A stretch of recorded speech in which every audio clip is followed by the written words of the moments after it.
지난주부터 여러분과 함께 누가복음의 말씀을 보고 있습니다. 연말까지 누가복음 강해를 여러분과 함께 나누고자 하는데요. 우리가 성경을 읽을 때 주의해야 될 게 있습니다. 다 아는 기사고 다 아는 내용이라서 그냥 훅훅 넘어갈 수 있는데 아니에요. 한 구절 한 구절, 한 단어 한 단어 하나님께서 뜻하신 바가 있습니다. 그래서 성경을 읽을 때 제가 여러분에게 권해드리고 싶은 것은 한 말씀을 볼 때, 우리가 성경을 읽을 때 좀 처음 본 것처럼, 마치 처음 이 책을 대하는 것처럼 읽었으면 좋겠어요. 그랬을 때 우리가 이전에는 미처 발견하지 못한 것들을 발견하게 되고 하나님의 뜻이 정말 기가 막히구나라는 것을 알게 될 것입니다. 오늘도 우리가 잘 알고 있는 말씀이죠. 우리가 성탄절 때마다 보았던 말씀이기도 해요. 예수님의 탄생 기사인데 여러분과 함께 나누면서 하나님께서 주시는 그러한 특별한 은혜가 있기를 소망합니다. 여러분, 팍스 로마나를 아십니까? 팍스 로마나, 라틴어인데요. 로마의 평화라는 뜻이 담겨져 있습니다. 진정한 평화에 대해서 그 역사가들이 이야기할 때 결코 아니었다라고 말을 합니다. 이 팍스 로마나는 언제냐면 기원전 27년부터 주후 180년까지 약 한 200년간의 기간을 이야기합니다. 1세기와 2세기경의 이 시기인데요. 이때는 로마 제국이 전쟁을 최소화했어. 전쟁을 하지 않고 이미 확보된 땅들, 약 메소포타미아부터 영국까지, 유럽까지 진출한 때였어요, 로마가.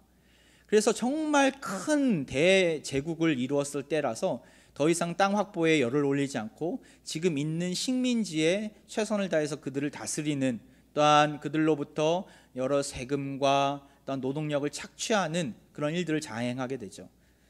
근데 어떻게 평화로운 일들일까? 이렇게 식민지 세대 백성들에게는 고통과 같고 정말 힘든 시기였는데 어떻게 이렇게 평화라고 이야기할 수 있겠습니까? 바로 로마 제국의 지배 계급들에게는 평화였죠. 식민지 사람들을 함부로 이용하고 또 함부로 착취하면서 폭력과 정말 그들에게 고통을 안겨다 주는 그 제국주의 체제 하에서는 로마인들에게는 평화 시대였습니다. 그래서 팍스 로마나라고도 하고, 또한 그 당시에 그 황제를 가리켜서 아우구스투스 황제라고 하는데 이건 사람의 이름이 아니라 칭호입니다. 그래서 그 황제를 가리켜서 아우구스투스의 평화, 그래서 팍스 아우구스타라고도 합니다. 역사가들은 이 팍스 로마나의 개념을 이용해서 강대국들의 폭력이 자행되는 그 가짜 평화가 있으면 그 신조어를 만들어냅니다. 예를 들어서 팍스 아메리카나가 대표적이겠죠. 이 세상이 그 어떠한 강대국에 의해서도 사실은 진정한 평화가 올 수 없다는 것을 역사는 증명하고 있습니다. 이 팍스 로마나의 시계가 시작할 때에 비로소 누가복음 2장의 말씀이 시작이 됩니다. 그래서 여러분에게 이 팍스 로마나를 설명해 드렸는데요. 누가복음 2장 1절에 무엇이라고 나옵니까? 우리 같이 한번 읽어볼까요? 시작.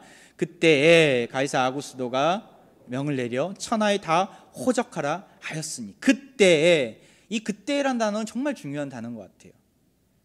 하나님의 때인 것이죠.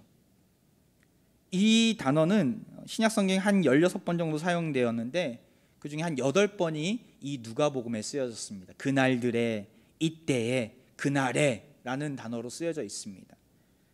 하나님이 정하신 때라는 거예요. 하나님의 언약의 성취가 도래한 때라는 거예요. 하나님의 약속이 이제 시작된다는 것을 이야기해 줍니다. 갈라디아서 4장 4절에 보면 이 때를 이야기하죠. 때가 참에 하나님이 그 아들을 보내사. 하나님의 때가 있다라는 거예요. 정하신 기한이 찼다라는 거예요. 그때에 세상왕 아구스도가 명령을 내립니다. 어떤 명령을 내립니까? 그 아구스투스는요, 이름이 가이사 옥타비누스라는 사람이었어요. 그 사람은 정치를 잘했던 것 같아요. 원로원이 처음으로 아우구스투스라는 그 칭호를 부여했던 사람이 이 사람이었어요. 이 아구스투스라는 의미가 위대하고 고귀하고 숭배받을 만하다, 거의 메시아 그 단어에 버금가는 단어입니다. 근데 그 왕이 명령을 내립니다. 어떤 명령이에요? 호적하라가 무슨 뜻이냐면 인구조사하라는 거예요. 식민지의 모든 다스리는 백성들의 그 현황을 조사하라는 거예요. 이것을 왜 조사할까요? 그냥 대략적으로 보면 뭐 밑에서 보고 올라오면 이 정도로 우리 식민지 인원이 되겠구나 알 수 있을 텐데 왜 조사를 할까요? 이것은 정기적으로 했어요. 우리나라가 5년마다 인구 조사를 하는 것처럼 똑같이 조사를 했어요. 왜냐하면 세금을 원활하게 징수하기 위한 방책이었어요. 식민지 사람들로부터 그들의 피를 빨아먹는 방책이었어요. 계획이었어요.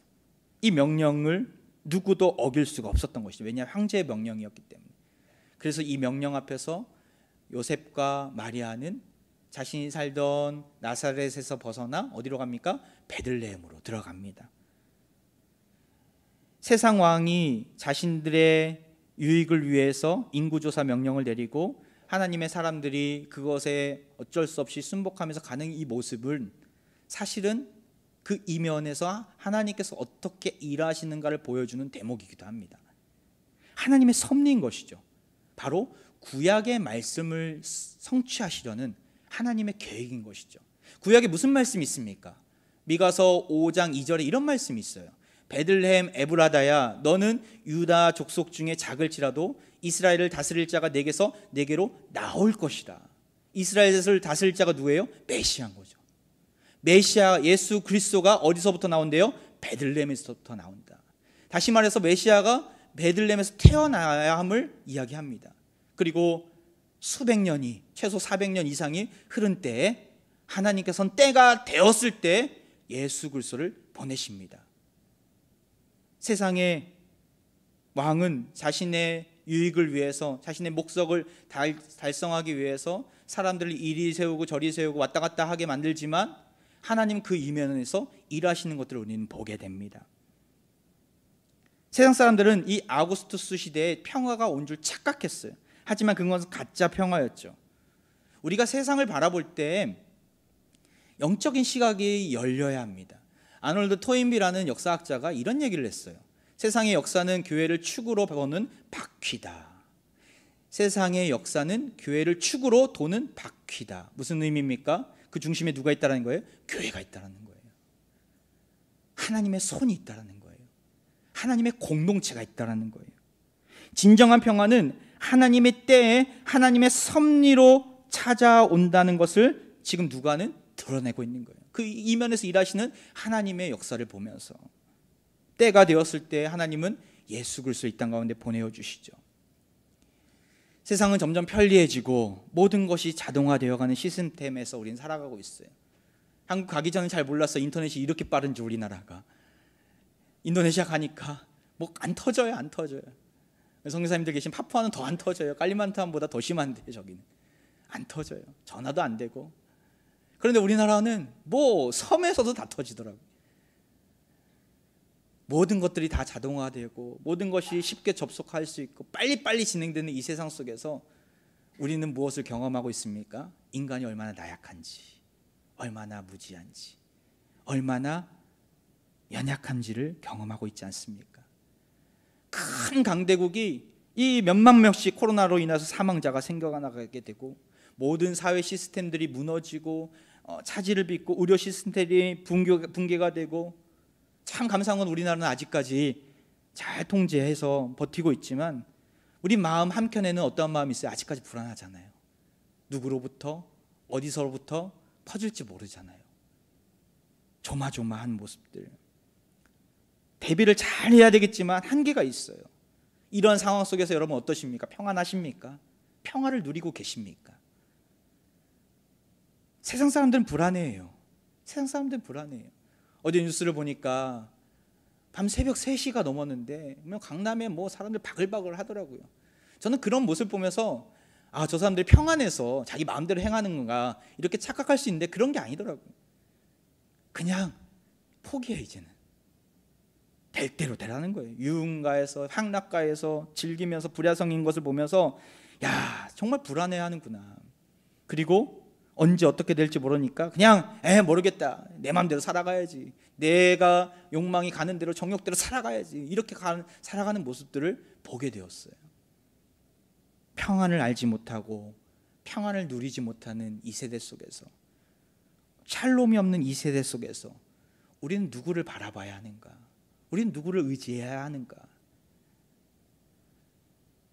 몇 주 전에 제 교육자들에게 포스트 코로나 시대를 살아가는 우리 그리스도인들, 또 우리 교회가 무슨 사역을 해야 될 것인가, 어떻게 사역에 포커스를 맞춰야 할 것인가에 대한 숙제를 내줬어요. 레포트를 내줬어요. 5만 원을 걸고. 네, 5만 원이 작기도 하지만 큽니다. 이제 사비 털어서 했어요. 그래서 11명의 우리 부교육자들이 함께 레포트 A4 3장으로 압축해서 다 냈어요. 그리고 서로 회람하고 또 서로 생각을 공유하고 우리 공동체가 또 우리 교회가 어떻게 가야 될 것인가를 좀 나누었고 1등을 뽑았어요. 누가 선택됐을까요? 뭐 교육자들이 투표해서 뽑은 거예요. 제가 뽑은 게 아니라. 알고 싶으면 500원을 주십시오. 네, 5만 원을 투자했는데 우리 고등부의 최사무엘 목사님이 뽑혔어요. 그래서 함께 그것들도 나누고, 근데 교육자들이 다 이렇게 생각을 모아서 레포트를 썼는데 거의 뭐 공통적인 부분들이 그거예요. 기본으로 돌아가야 된다는 거예요. 기본으로. 이 불안하고 이 정말 한 치 앞도 알아볼 수 없는, 내다볼 수 없는 이 세대 속에서 우리가 말씀 가운데 제대로 서 있지 않으면, 우리가 기도 가운데 나아가지 않으면, 우리가 예배가 살아있지 않으면 쉽지가 않겠다. 신앙생활을 버티기가 쉽지 않겠다. 여러분들 온라인으로 예배를 2달여 동안 드리면서 어땠습니까? 첫 주, 두 주는 정말 그래도 이렇게 가정 예배를 드려서 너무나 좋다. 근데 시간이 지남에 따라서 느슨해지는 우리 자신을 보지 않습니까? 공동체가 없으면 쉽지가 않아요. 그래서 교회 공동체 안에서 우리가 기본으로 돌아가서 다시금 신앙의 불을 지피지 않으면 쉽지 않은 세대를 우리는 살아가고 있음을 모두가 고백하더라고요. 물론 미디어, 부족한 하드웨어적인 부분들도 보완해야 되겠지만 이것이 중요함을 모두가 인정하는 시간을 가졌습니다. 참 감사하죠. 샬롬이 없는 시대 속에서 우리는 이렇게 믿음의 공동체를 가지고 있다는 것이 얼마나 감사한지. 세상이 마귀가 아무리 교회를 대적하고 성도들을 괴롭혀도 우리는 반드시 승리할 것입니다. 세상의 역사는 하나님의 역사를 돕기 위한 역할만 합니다. 진정한 역사는 하나님의 나라의 승리의 역사입니다. 우리가 역사를 바라보는 이런 영적인 시각이 열려야 합니다. 하나님 나라의 안경을 써야 돼요. 그러할 때 세상에 우리를 힘들게 하고 여러 환란이 우리를 넘어뜨리게 하지만 우리는 굴복하지 않고 승리의 길을 나아갈 수 있습니다. 오늘 본문에서 때가 찼을 때, 때가 되었을 때 예수님이 태어나시죠. 사복음서에서 우리가 볼 때 탄생의 기사를 구체적으로 설명한 성경이 2가지가 있는데 하나는 마태복음과 누가복음이에요. 근데 마태복음과 누가복음은 좀 포인트가 달라요. 성경을 보실 때 저자의 의도를 잘 파악해야 합니다. 저자가 무슨 말씀을 하는가. 왜냐하면 하나님께서는 그 저자를 통해서 하나님이 진정한 저자가 되어주셔서 그 저자를 통해서 성경을 기록하셨잖아요. 이거 저자의 의도를 알면 하나님의 말씀의 의도를 알 수가 있거든요. 등장인물들이 달라요. 탄생기사에서 마태복음에서는 동방박사가 나와요. 그런데 오늘 본문에서 누가복음에서는 목자들이 나와요. 이게 무슨 의미입니까? 이게 왜 이렇게 다릅니까? 둘 다 똑같이 목자와 동방박사들 나오면 이해가 되는데 달라요. 포커스가 달라요. 왜냐하면 마태복음은 유대인들을 향해서 쓴 편지예요. 쓴 복음서예요. 그렇기 때문에 유대인들에게 예수 그리스도가 이 땅에 왕으로 오셨음을 선포합니다. 동방박사가 유명세가 있고 그들에게 권위를 부여해 주기 때문에 동방박사가 경배한 진정한 왕이 예수 그리스도임을 선포하고 있는 것이죠. 그런데 누가복음 달라요. 누가복음은 왕으로 오신 예수님이 아니라 이 땅에 낮고 천한 모습으로 낮고 천한 자들에게 오신 예수 그리스도를 설명하고 있어요. 좀 더 구체적으로 한번 볼까요? 7절을 한번 보세요. 예수님의 태어난 모습이 나옵니다. 같이 한번 읽어볼까요? 시작. 첫 아들을 낳아 강보로 싸서 구유에 누였으니 이는 여간에 있을 곳이 없음이러라. 강보로 싸서 구유에 누였다는 게 무슨 말이에요? 포대기에 싸서, 구유가 어디예요? 마구간에 있는 말 구유통, 말 먹이통이죠. 거기에 누여 있어요. 왜냐하면 여간이 없어서 숙박을 할 수가 없어서 그 마구간에 들어간 예수 그리스도. 여기까지만 나오면 그렇구나 이해가 됐는데 12절에 또 나와요. 너희가 가서 강보에 쌓여 구유에 누워있는 아기를 보리니. 천사가 목자들에게 하는 대화 속에서 이렇게 나와요.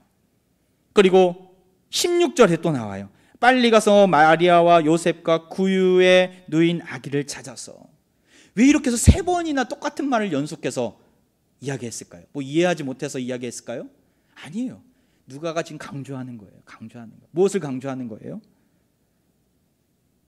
우리가 탄생을 드러내는 대목, 뭐 위대한 이인이 탄생했던 그 대목들을 보면 그의 연약한 모습들, 그의 부정적인 모습들, 그의 약한 것은 잘 드러내지 않아요.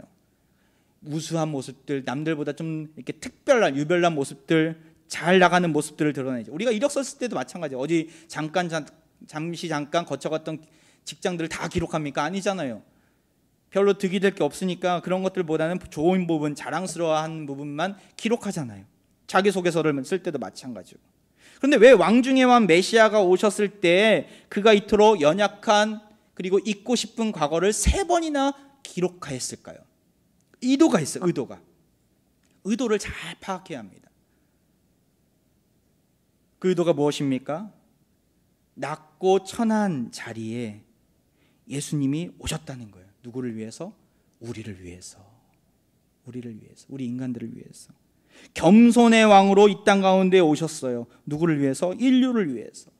하나님의 아들, 그 찬란한 영광의 보좌 앞에 있는 그 예수 그리스도가 그 모든 것들 다 포기하고 이 낮고 낮은 냄새나고 더럽고 취약한 이 세상 가운데 들어오셨다는 거예요. 누구를 위해서? 우리를 위해서. 이것을 계속해서 지금 누가는 설명하고 있는 거예요. 마태복음 11장 29절 같이 한번 읽어볼까요? 시작. 나는 마음이 온유하고 겸손하니 나의 멍에를 메고 내게 배우라. 그리하면 너의 마음이 쉼을 얻으리니. 예수님은 스스로가 나는 겸손한 자다. 그 세상 권세를, 하늘의 보좌를, 권세를 다 포기하고 겸손한 모습을 가지고 낮고 낮은 이 땅 가운데 오셨음을 설명합니다. 이것을 성육신이라고 해요. 성육신. 영어로 인카네이션이라고 해요. 신학적인 용어인데요. 거룩하고 아름답고 순결한 하나님이 전염병과 같은 질병이 가득하고 냄새나고 더러운 시궁창 같은 이 세상 속으로 들어오셨어요. 왜요? 우리를 위해서. 우리 자신을 위해서. 이게 복음이라는 거예요. 이게 기쁜 소식이라는 거예요. 여러분, 복음에 대해서 얼마나 감격하고 계십니까? 매주마다 듣고 말씀을 맨날 연구하다 보니까 복음 뭐 알고 있어. 또 똑같은 얘기를 하는데 알고 있어. 혹시 이렇게 받아들이고 있지는 않습니까? 어제 세례교육, 입교 교육을 한 20 몇 명의 우리 청소년들과 청년들 또한 우리 장년들과 함께 이 자리에서 가졌는데 1시간 동안 가졌어요. 복음을 설명했죠. 나는 죄인인지, 왜 죄인인지, 죄가 무엇인지, 그리고 그 죄를 값을 치르시려고 누가 오셨는지, 예수 그리스도가 어떤 일을 행하셨는지, 하나님의 사랑이 그 가운데 어떻게 드러났는지를 설명하다 보니까 제가 감격이 되더라고요. 제가 모르겠어요. 듣는 분들은 그냥 들었을 텐데 제가 감격이 되더라고요. 여러분, 복음은 항상 들려줘야 합니다. 복음은 항상 우리 마음 가운데 심겨져야 합니다. 복음이 없으면 이 땅을 살아갈 수가 없어요. 복음이 우리 가운데 샘솟지 않으면, 샘솟는 기쁨으로 다가오지 않으면 이 험악한 세상을 살아갈 수가 없어요. 내가 얼마나 연약한지, 얼마나 죄 가운데 머물고 있는지, 복음의 감격이 우리 안에서 일어나지 않으면, 주님이 내 마음 가운데 찾아오시지 않으면, 주님이 나의 구원자가 되어주시지 않으면 이 험악한 세상, 이 고통 많은 세상 어떻게 살아갈 수가 있겠습니까? 이게 복음이라는 거예요. 천사들은 목자들 향해서 이렇게 찬양합니다. 14절이죠. 지극히 높은 곳에서는 하나님께 영광이요, 땅에서는 하나님이 기뻐하시는 사람들 중에 평화로다. 우리가 잘 아는 성탄 때마다 현수막을 통해서 많은 그 억구들을 통해서 우리가 잘 아는 말씀 아닙니까? 땅에서는, 이 고통 많은 땅에서는 어떠한 분이라고 얘기하세요? 하나님이 기뻐하시는 사람들. 하나님이 기뻐하시는 사람들 누구예요? 하나님의 자녀들이죠. 하나님이 택하신 자녀들이에요. 우리는 다 하나님이 택함 받은 백성들이잖아요. 그 자들에게 어떠한 모습으로 오셨다는 거예요? 평화의 왕으로 오셨다는 거예요. 평화의 왕으로 오셨다는 거예요. 이 평화가 무슨 뜻입니까? 누가복음에 보면 이 평화에 대해서 이렇게 많이 설명해. 이 에이레나라는 헬라어를 쓰는데 평안, 평강, 평화, 화평, 화해, 화목, 이 모두가 똑같은 말이에요. 평화라는 거예요. 평안도 이 안에 포함이 됩니다. 앞서서 얘기했죠. 지금 세상이 팍스 로마나, 로마인들은 자기들이 평화 시대가 도래했습니다. 야, 우리 왕이 위대해서 우리에겐 평화가 주어졌습니다. 그렇게 찬양하는 때에 낮고 천한 백성들, 식민지 가운데 있는 이스라엘 백성들, 이방인들, 그들은 다 평화를 누리고 있었습니까? 평화가 아니었어요. 고역이었어요. 고생이었고 너무나 힘든 하루하루의 시간이었어요. 그 자들에게, 그 자들을 위해서, 하나님 택함 받은 백성들을 위해서 누가 오신 거예요? 예수 그리스도가 이 땅 가운데 오신 것입니다. 평화의 왕으로 오신 것이죠. 우리 심령 가운데 평안을 주시려고 오신 것이죠. 요한복음 16장 33절, 이 말씀이 우리에게 힘이 되었으면 좋겠어요. 우리 같이 한번 고백하겠습니다. 시작. 이것을 너희에게 이르는 것은 너희로 내 안에서 평안을 누리게 하려 함이라. 세상에서는 너희가 환난을 당하나 담대하라. 내가 세상을 이기었노라. 할렐루야. 평안을 주러 오신 예수님, 환난이 있음을 고백하십니다. 말씀하세요. 이 세상에 환난이 있지만, 너희들이 환난을 당하지만 담대하라. 그 근거가 있어요. 이미 세상을 이기셨다 말씀하십니다. 십자가로 인해서 이 세상의 모든 죄와 허물을, 모든 사망과 권세를 이기셨다 말씀합니다. 우리 예수님 그런 분이세요. 우리는 그 예수님을 믿고 있는 자들입니다. 마음 가운데 불안하십니까? 마음 가운데 초조함과 좌절과 걱정과 근심이 있습니까? 평안을 너에게 주노라. 세상이 줄 수 없는, 세상이 알 수도 없는 평안, 평안, 평안, 평안을 내게 주노라. 할렐루야. 주님은 우리의 평안을 주신다 말씀하십니다. 우리가 때로는 당장 코앞에 무슨 일이 벌어질지 몰라 힘들고 지쳐있을 때 이 찬양을 불렀으면 좋겠어요. 주님이 나의 평안이 되어 주옵소서. 나에게 평안을 주옵소서. 내가 흔들리지 않기 원합니다. 세상의 환난 가운데 내가 굴복하지 않기 원합니다.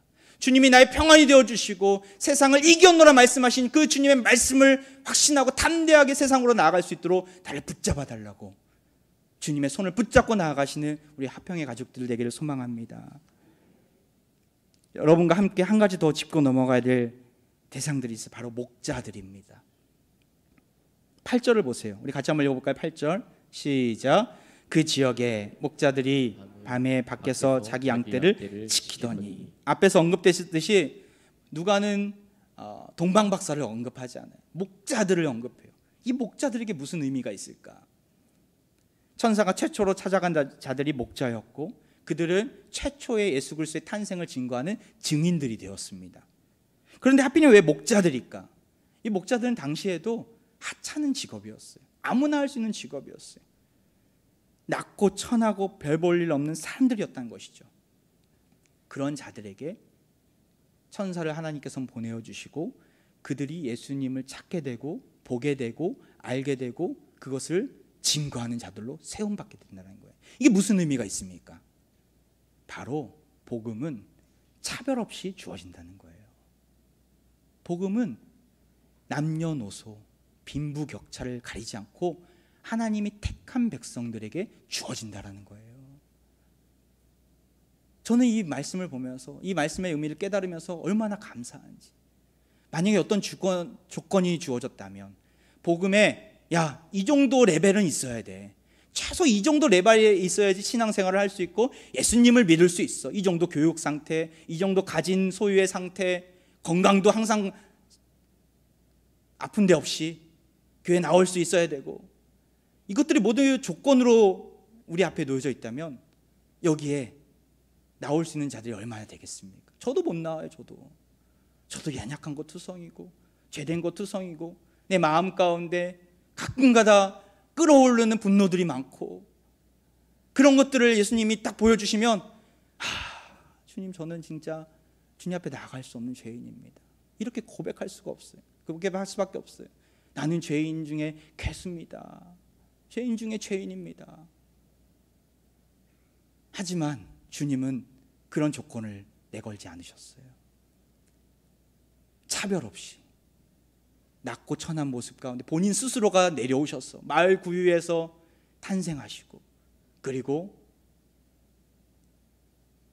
그렇게 낮고 천한 자들에게 주님이 되어주시고 평화가 되어주셨다는 것이죠. 우리는 가끔가다 착각합니다. 무슨 재능과 역량을 가지고 달란트가 많고 지위가 높고 경제적인 여유가 있어야 신앙생활을 할 수 있다고 착각합니다. 교회 다니는 것도 돈이 있어야 돼. 신앙생활하는 것도 어느 정도 여유가 있어야 되고 건강도 있어야 돼. 그러면서 주님을 알지 못하는 자들에게 예수 믿으라고 말하는 것을 주저합니다. 저 사람은 예수님 믿을 만한 사람이 안 돼. 이건 편견이죠. 복음은 온 인류에게 들려져야 합니다. 주님이 이 땅 가운데 차별 없이 오신 거예요. 차별 없이 대하시는 거예요. 스스로가 낮아짐의 모습으로 나아가신 거예요. 목자들은 그런 주님의 하나님의 부르심 앞에 쓰임받게 돼요. 듣고 또한 가서 보고 하니까 그들이 말할 수밖에 없는, 전할 수밖에 없는 감격 가운데 나아가게 되죠. 그래서 전하다라는 이야기가 정말 많이 나왔어요. 15절에도 말하다, 17절에도 전하니, 18절에도 우리 화면을 보여주시겠어요? 말한 것, 목자들이 그들에게 말한 것을 놀랍게 여기게 돼요. 그들이 누구였습니까? 그 가운데 모여있던 자들이었죠. 목자들이 보니까 천사가 말한 그대로 있는 거예요. 야, 드디어 우리에게 메시아가 오셨구나. 드디어 예수 그리스도가 이 땅 가운데 오셔서 평화를 가져다 주시겠구나. 그들은 말할 수밖에 없는 거예요. 베들레헴 그 여관이 있는 그 숙박지에는 많은 사람들이 있었을 거 아니에요. 꽉 찼잖아요. 지금 방이 꽉 찼잖아요. 야, 뭐야 왜 모여있어? 마구간에 무슨 일이 일어난 거야? 꽉 찼잖아요. 그들은 말할 수밖에 없는 거예요. 그리고 나서 20절에 하나님께 영광을 돌리고 찬양하며 돌아가게 되는 증인으로서의 모습 가운데 나아간 것이죠. 누가복음 2장에 보면요, 이런 증인의 삶을 살아갔던 사람들이 많이 나와요. 여러분과 시간 관계상 다 읽지는 못하지만 25절에 보면 시므온이라는 사람이 나와요. 시므온은 바울이 가말리엘 문화에서 공부를 했었는데 그 가말리엘 선생의 아버지예요. 율법학자였고 성전에서 거룩하게 말씀을 가르쳤던 종교 지도자였던 것 같아요. 그가 예수님의 어린 모습을 보면서 드디어 메시아가 태어났구나. 주님을 찬양하게 돼요. 또한 36절에 보면 안나라는 84세 된 그 과부 여인이 나와요. 그 여인도 그토록 메시아를 기다리고 이스라엘의 구원의 역사를 기다렸는데 그 예수님을 보면서 주님을 찬양하고 구원을 증거하는 장면이 나와요. 이게 무슨 뜻이에요? 앞에서는 목자가 나오고 종교 지도자가 나오고 뒤에서는 과부 여선지자가 나오고 나이가 많은 분이 나와요. 이게 뭐예요? 남녀노소 빈부귀천을 따르지 않고 예수님의 복음이 임했다라는 거예요. 지금 누가는 계속해서 그거를 이야기하고 있는 거예요. 누가복음에 보면 다양한 인물들이 나옵니다. 증인된 삶을 살았던 사람들이죠. 그리고 누가는 24장 마지막 장에 이렇게 선포해요. 누가복음 4장 20절, 24장 48절, 너희는 이 모든 일에 증인이라. 누가 증인이라는 거예요? 누가복음을 읽은 백성들이 증인이라는 거예요. 누가 증인이에요? 우리가 증인이라는 거예요. 하나님의 사랑을 깨달은 자로서, 복음을 아는 자로서 복음을 증거하고 나타내고 전하라 말씀하십니다. 사도행전도 누가가 썼잖아요. 사도행전 1장 8절, 아까 제가 기도 때 잠깐 인용했었는데 예루살렘과 온 유대와 사마리아와 땅끝까지 이르러 내 증인이 되리라. 예수님이 올라가시면서 우리에게 명령하신 사명이에요. 누가 증인이에요? 우리가 증인이라는 거예요.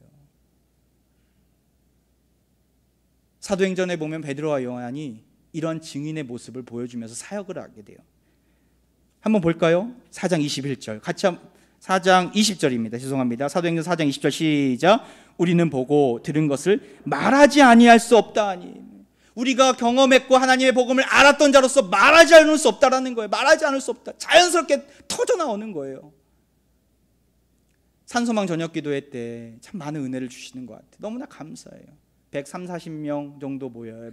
매일 많은 사람들이 모여서 같이 기도하고 주님께 부르짖는데 많은 은혜를 주시는 것 같아요. 각자 형편에 맞게, 각자 상황에 맞게 특별한 은혜를 주시더라고요. 근데 그 특별한 은혜를 간증처럼 저에게 많이 보내주세요. 아, 이런 은혜가 있었다고. 다양한 분들이 보내주세요. 그분들을 제가 시켰습니까? 보내십시오. 저한테 좀 알려주십시오. 이렇게 했습니까? 아니에요. 그분들 스스로가 말하지 않을 수가 없었던 거예요. 말하지 않을 수가 없었다. 하나님의 은혜를 아니까, 복음의 능력을 경험하니까 말하지 않을 수 없는 증인된 모습으로 나가는 거예요. 이게 복음이에요. 여러분, 우리 안에 복음이 가득합니까? 복음에 감격이 있습니까? 그러면 자연스럽게 말하지 않을 수 없는 자리까지 나아간다는 거예요. 이게 증인의 삶인 것이죠.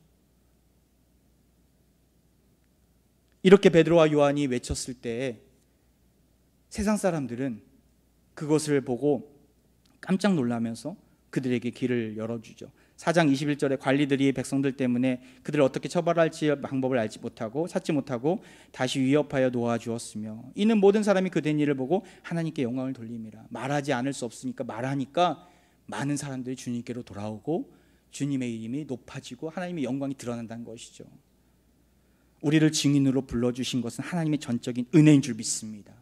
복음의 감격이 회복되면 자연스럽게 증인의 모습이 나올 것입니다. 믿음을 드러내기 정말 어려운 시대인데 여러분, 우리 안에 복음이 가득한지를 한번, 복음이 회복되었는지를 다시 한번 돌이켜 봤으면 좋겠어요. 믿음을 간직하기가 어려운 시대예요. 저는 이번 삼소망 저녁 기도회 때 이 복음을, 메시지를 매일 여러분에게 전해드리면서 우리의 공동체가 복음으로 다시 한번 일어났으면 좋겠다. 우리 공동체가 복음으로 다시 살아났으면 좋겠다. 주님의 긍휼 밖에는 이 환난을 이겨낼 수가 없기 때문에 하나님의 도우심이 우리 가운데 선포되었으면 좋겠다. 그런 바람을 가지고 복음을 나누고 있습니다. 여러분, 함께 그 자리에 동참하셨으면 좋겠어요. 전하고 기도해 내가 매일 증인 되리라. 이 고백이 우리 입술의 고백이 되길 소망합니다. 우리 합평 가족 모두가 기쁨의 소식, 이 복음의 가치를 아는 참 증인으로서 주님을 삶의 모습 속에서 증거하고 드러내는 인생으로 쓰임받기를 주의 이름으로 축원드립니다.